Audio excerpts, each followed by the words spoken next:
Hello there and welcome to July's practicing clinic. I'm Graham Fitch, co-founder of the Online Academy, and what happens on a Wednesday once a month is I address questions sent in advance by Online Academy subscribers, and they range in subject matter from specific questions about specific spots.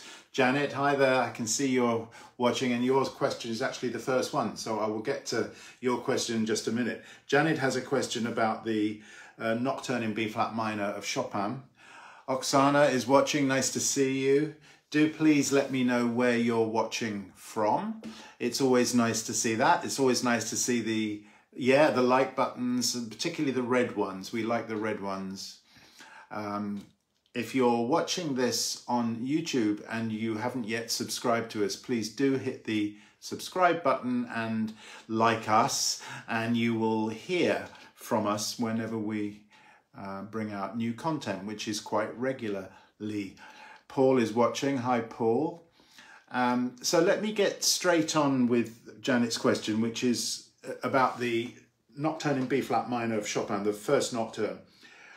Janet says here, from the middle of bar 59 for several bars where this left hand is repeated, I'm having difficulty playing it smoothly.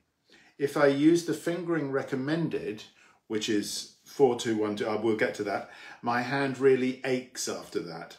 I would be grateful for any advice at the practice clinic as I really love the piece. Yeah, Janet, okay, well, we don't ever want to be in a position where the hand aches. And there's always something that we can do. Perhaps we can fiddle around with the fingering. Perhaps we can redistribute a little bit between the hands. It's always worth experimenting with given fingering. The other thing I recommend people do is just to look at different editions. So you can go onto the Petrucci Music Library, that's IMSLP, and just input the name of the work and just see how many other editions there are there. There will be several, and some of them may very well have different fingerings from the edition that you've got. Now, the fingering that you're referring to, well, let me first of all play the section, because there's a lovely pedal here that people are squeamish about doing. I find people are squeamish generally about long pedals, and Chopin has given us a pedal. It could be Chopin, it could be Paderewski, but it's in this edition. The pedal starts way back at bar 51, yeah, and does not change until bar 67. Now that's quite a chunk of pedal, but we've got one harmony that goes through that whole thing, D flat 7, this chord, which promises to resolve to G flat, doesn't it? Well, let's see how he worms his way out of that, because he doesn't actually take us to G flat at all. That's the promise. So if I play that section, I'm going to put my pedal down, fortissimo, bar 51. Don't change.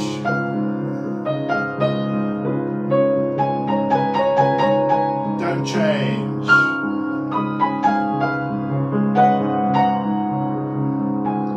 But don't change. Now this is the bar that Janet means. You can see my left hand. I'll show you in a minute what I'm doing. I didn't change my pedal, I added my left pedal for the PPP.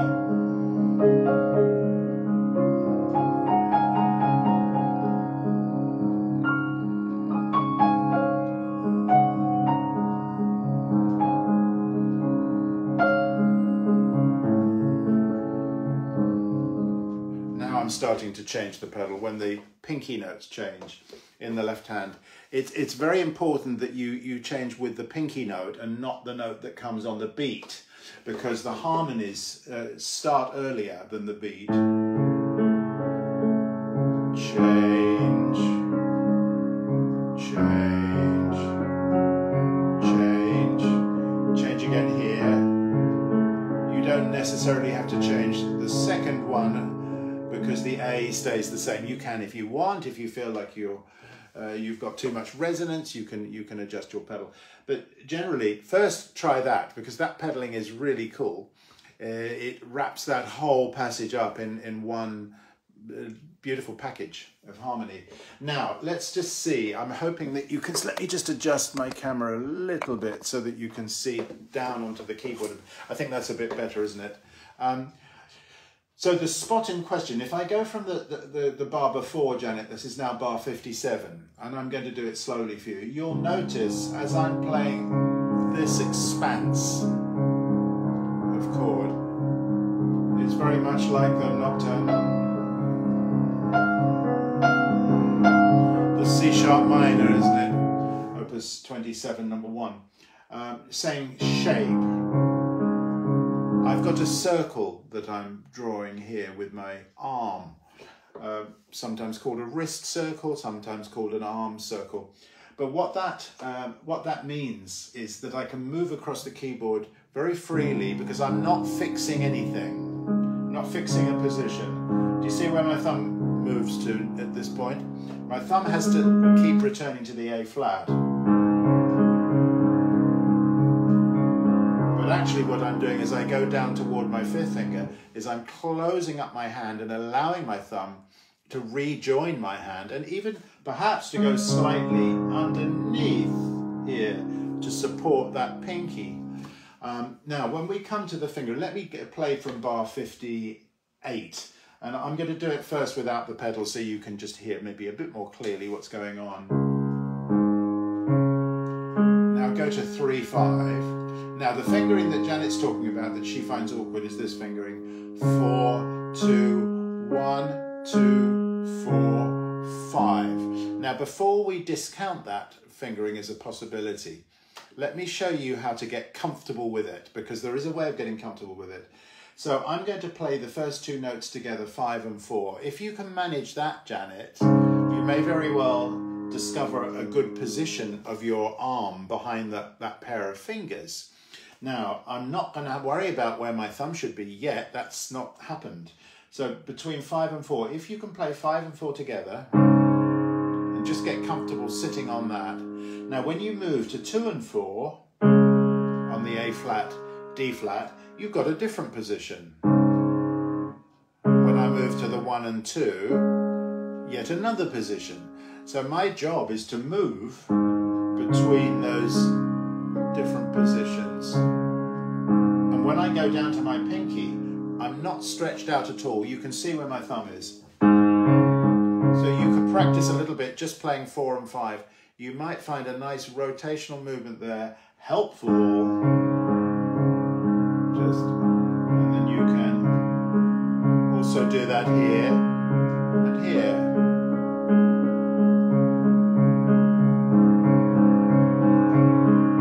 Before opening that up. Just watch what the thumb's doing. You see, intuitively we think, the thumb has got to stay on the D flat, so therefore I've got to keep it out, ready for the D flat. And that's potentially what's causing your issue down there. So the trick is, do not keep the thumb anywhere near the D flat when you're coming down to this octave. But let the thumb come in. I'm finding that it wants to join my 2nd finger here. So having said that, it doesn't mean to say you have to do that fingering. I was noodling with this a little bit and discovered that if you wanted to use this fingering, this would also be possible. I don't like it as much because it's a little bit more movement. What I'm doing is 3, 1, 2, 1, 3, 5, and just crossing over with the 2nd finger. So the 2nd finger is going over the top of the thumb, pivoting across the thumb to the D flat. That's quite comfortable. That's actually the fingering that's suggested by this editor, Paderewski in this instance. When we come to the later spot in bar 67, 68. So you might just want to experiment with applying that fingering to the previous spot. I hope that's given you the answer. I hope. Doug is planning to play Bach's Prelude and Fugue in B flat major from book 1 for my grade 8. I am oh, by the way, before I get on to Doug's question, this afternoon at 3 o'clock British summertime, I'm giving a workshop on the new ABRSM syllabus, or rather selections from it. What I'll do is immediately after this clinic's finished, I'll put a link in the chat below, so you'll be able to see that, okay? Because it might be interesting if you're a teacher, or if you're just wanting to learn some of these pieces. So getting back to Doug's question, I'm really struggling with the repeated Fs in bar 11, etc. I trip over this spot all the time. I would appreciate advice on how to overcome this problem, and any thoughts you might have on articulation and dynamics in general. Right, well that's, okay, let's go to the spot that this is the fugue.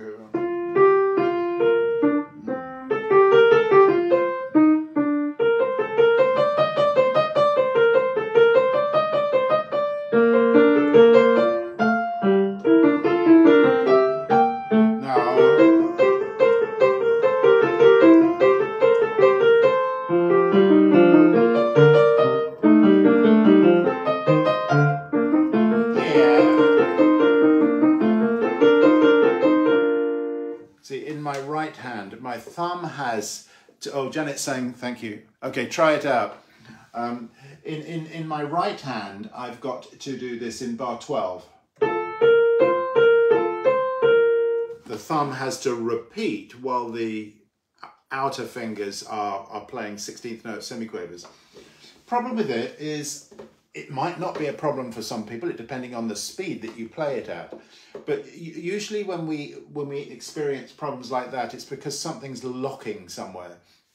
So let's see if we can find ways of just helping that in the practice. I would be inclined, just to start with, just to see if we can get the wrist a little bit springy so that the wrist isn't locking up. As soon as the wrist locks up, then you know, the rest of the hand and the rest of the arm can lock up. So I'm not suggesting a floppy wrist by any means. We don't want a floppy wrist, but a little spring in the wrist is rather good. Sometimes we experience it's a vibration of the wrist.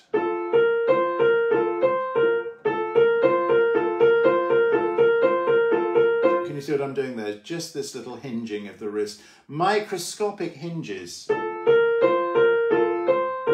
That could be one solution. The other solution might be here, Doug, to move a little bit. I don't know if you can see, but I'm just moving very slightly toward my pinky and then back toward the third. So there's just a little bit of freedom here.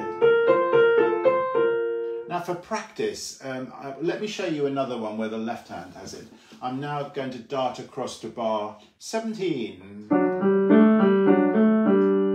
So again, if I were to play those 16th notes by themselves, I wouldn't want to have my thumb fixed on that D. That's the problem. See, that's very straightforward if I have my thumb in, joining my hand. But because I've got my thumb out, it poses a difficult situation for the 16th notes. However, you'll notice there that I didn't necessarily have to play the D in the same spot on the key. So if I'm playing an F sharp with my fourth finger, I probably want to be a little bit further into the key, into the back of the key. But here, I might want to move forward a little bit.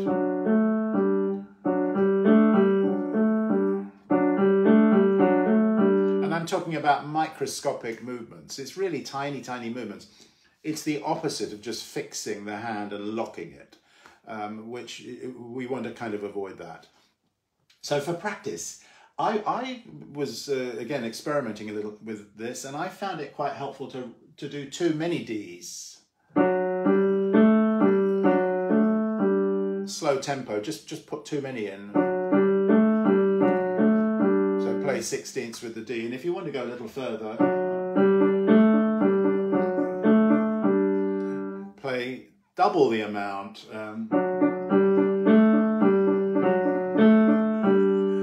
Right, you could also practice double tapping the thumb, because that could be a useful way of just sensing the release of the key, or just do it where it's supposed to be.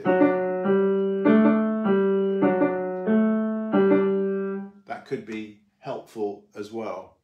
So, you know, each situation is slightly different. There's another bunch of these. Well, I'm looking now at bar 25 in the right hand. Again, I notice that when I play those 16th notes underneath, I want a little bit more movement here, which I can still do. So if you wanted to sense that, perhaps you could hold down the D at the top and just see how much movement that you can make on that key as you're holding it. In other words, we don't have to rigidly fix our pinky in that one spot. We can move it around so that when I play, I'm noticing that some of those Ds I'm playing on this spot of the key, others are a little bit further in, further out. However, whatever is comfortable for us there.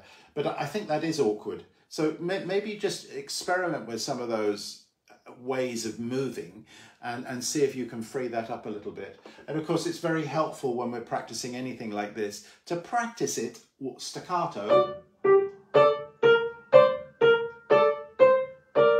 really energizing the tips of the fingers, because you might not want to be too legato. Just to get to other parts of Doug's question here about articulation and dynamics. Well, the thing with Bach's music is that there are no dynamics marked in, and you're thinking, well, that's wrong, because in my Italian concerto it says F and it says P. So you're wrong. Well, F tells us to play on the lower keyboard of a double manualed harpsichord, and P tells us to play on the upper manual of a double manual harpsichord. Now, usually the lower manual is stronger than the upper, not always by so much that it's obvious difference, but it's usually a change of colour. So it's the colour contrast that we're wanting often. But of course, on the piano, we can have as many dynamics as we want. Please don't feel restricted in your dynamics. Some people say avoid fortissimos and triple pianissimos. But you know, just be free to add dynamics and shaping, melodic shaping. So for example, here, B flat major, there's a lovely kind of warm, contented character to this fugue.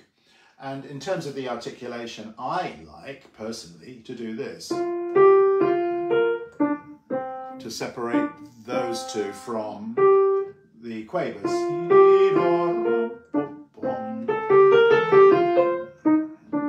And then when I come to these 16th notes, heaven forbid that they should all be the same. You know, this is boring.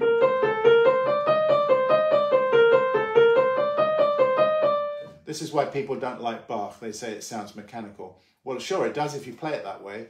But I'm responding, or I could respond, to the ups and downs. The music that goes up, I could just follow up.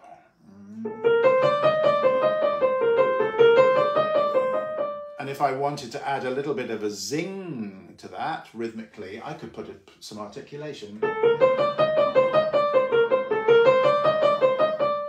Maybe the odd ti-a-pa-pa, slurring, but not obvious. Don't teach that to us. Just enjoy. So there's little kind of micro crescendo diminuendo hairpins that are going on through there. Generally, when we've got more voices, it starts off with one voice, then you've got a second voice. So you'd find at bar 5, you want to add a little bit more.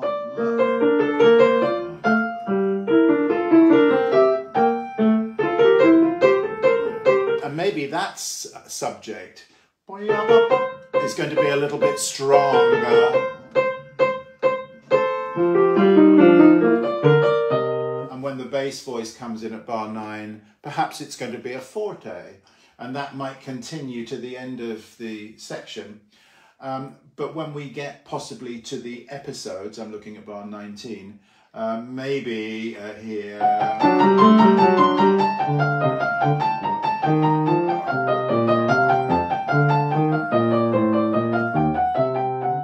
Maybe there we just play a little lighter. It so happens that there's only 2 voices there, but it's also, the material is episode material. In other words, think of the commercial breaks in the fugue.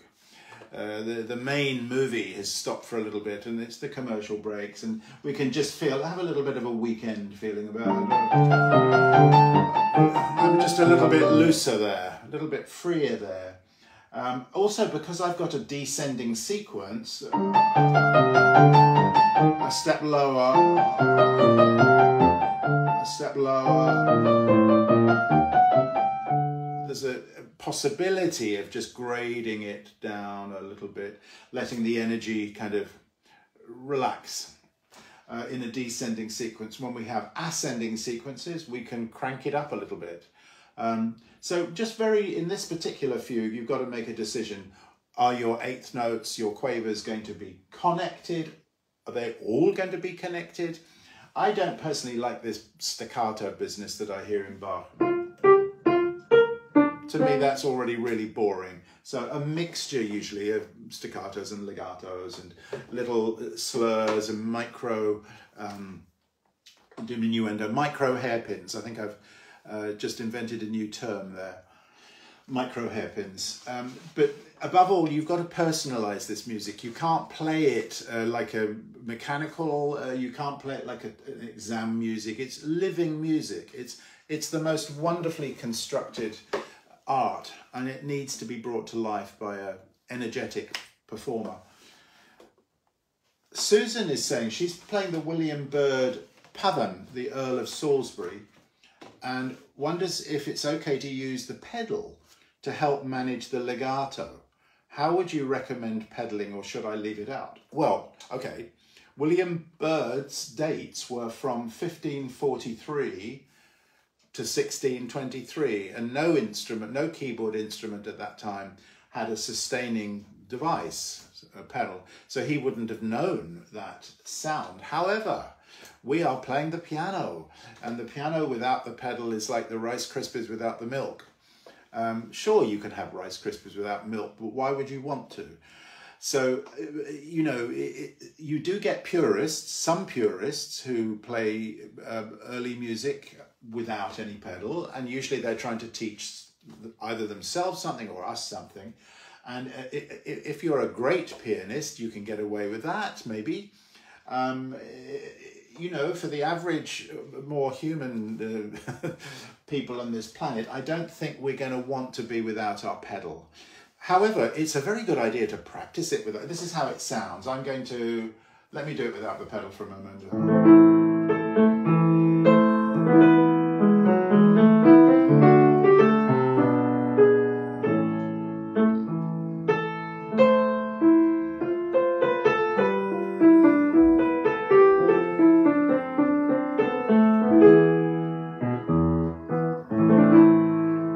And then it repeats. The second half, let me play a little of the second half. See, I can't resist making a little crescendo through that because it's natural.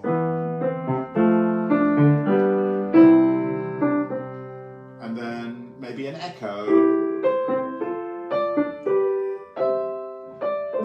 I'd want to enjoy the color of this octave, this register, contrast it with the color of this octave register. Does it have to have a change of dynamics? Maybe not. But a change of touch. Now, if I added a little bit of foot, let me just see. Let me do that spot.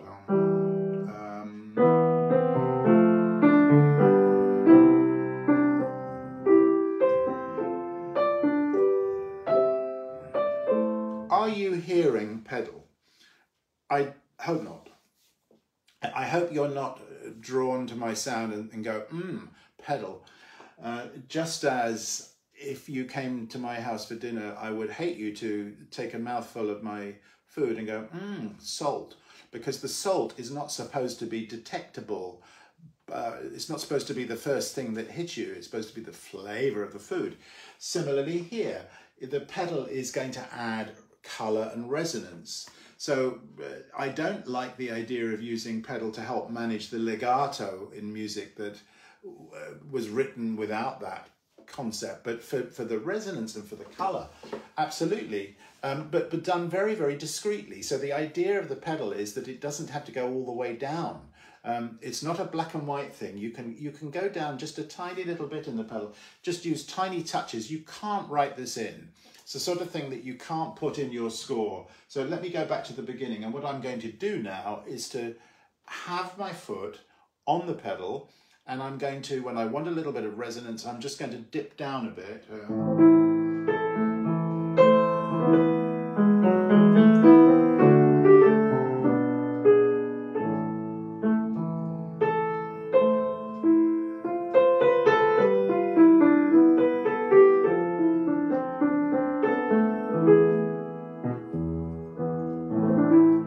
For me, that feels just more natural. It's not natural to play the piano without the pedal. It's like removing life, some life force. So practice without the pedal, that's great. But play without the pedal, for me, is not so great. Sam has a general question about practicing. He says this: I find my mind wanders all the time when I sit at the piano. It's a bit like being in some sort of dream. When I awaken, and he's put it in inverted commas, which might be in the middle of a phrase or when I've got to the end of something, I find I haven't been concentrating on the music. Your suggestions on how I can improve this would be most welcome. Thanks. Okay, so yes, we've all had this happen to us. We're busy playing and suddenly we're thinking about what wine we're going to open when we finish practicing, or what do we feel like for dinner. It's going to have, it's going to show you that you've not been concentrating on your music and therefore you've not been practicing. It's as simple as that. I think what I've done is identify two main practice states. When you think about, let's back up a little bit, when you think about performance, in other words, playing for an audience or for another person, or even for ourselves to some extent, we are committed to a non-stop performance of a piece of music where we are intent on communicating the message of the music, the narrative, the imagery, what the music means, what the music should communicate. And that's what we're focused on. We're not worrying about what our fourth finger's doing in the arpeggio, or we shouldn't be worrying about that. We shouldn't be thinking about the pedal, nothing like that. It's not in our mind. We are in a different headspace. We're delivering a product, if you will. So that's performing. We've then got practicing, which is an opposite state, because if you think of what we do when we practice, we have to be aware the whole time. We have to be consciously evaluating what we are doing. We have to be judging what we're doing, good, bad, and if it's bad, why is it bad? What's wrong? How do I fix that thing? It's very important that we're concentrating when we're practicing, otherwise we're not practicing. We have to have something front of mind when we're practicing, a purpose, a very specific purpose. We have to be listening like crazy, of course. So if you think about it, you've got performing and you've got practicing, but you've also got another state, which I don't think people talk about, which is practicing performing. So for ourselves, when we are getting ready to perform, when we've got a piece that's ready, or ready enough, we've got to test it out by playing it from the beginning to the end, or at least in sections. We don't always have to start from the beginning and go to the very end, but we have to be make a decision about what we're playing. And we have to do that no matter whether we're unhappy with it or not. We have to get used to, we have to form reflexes for playing from the beginning to the end. We also have to form reflexes to ignore the critical voice that says, I didn't like that, I had a bump in that line, or I didn't like that, my pedal missed, or I scrunched a note in the left hand, it shouldn't have been there. We've got to get used to form reflexes for ignoring that when we're practicing performing or when we're performing. So you've got to know what you're doing. Are you practicing? In which case, what are you practicing? In other words, what's your goal? And you've got to have a goal. Don't just play it through for the heck of it. Play it through to see if you can perhaps exaggerate the dynamics. Can you play through a passage triple pianissimo and really control the sound at a very, very soft dynamic level? Can you play just the left hand with the pedal and really ask yourself, am I making those basses? Am I catching those basses in the pedal? Am I making those basses clear? If we're practicing a fugue, can you take the middle voice of the fugue and play it by itself? It'll be between the two hands probably. So, you know, I think to get back to your question, Sam, is have a goal. Why have I put my hands on the keyboard and why have I taken my hands off the keyboard? So once you get, you won't learn anything unless you're focused. We need attention in order to learn. You can use a practice diary if it's helpful. Just at the beginning of the practice session, write down what it is you want to achieve, what you're going to do with each piece. So I'm going to do a 20-minute practice session on my Schumann piece, but I'm not going to use the pedal. Right? Just, you know, whatever it may be. I think that's probably enough on that subject. So just again, to thank you all for submitting your questions and to thank you all for watching. And also to invite you, if you're not doing anything at 3 o'clock this afternoon, or if you are doing something at 3 o'clock in the afternoon, just cancel it and come on to the Zoom workshop. I will put a link in the chat below just after we finished, which is now. So thank you so much for being here, and I will see you not in August. In August we have a month off, as you probably do too. So I look forward to seeing you in September for our next practice clinic. Have a great summer. See you.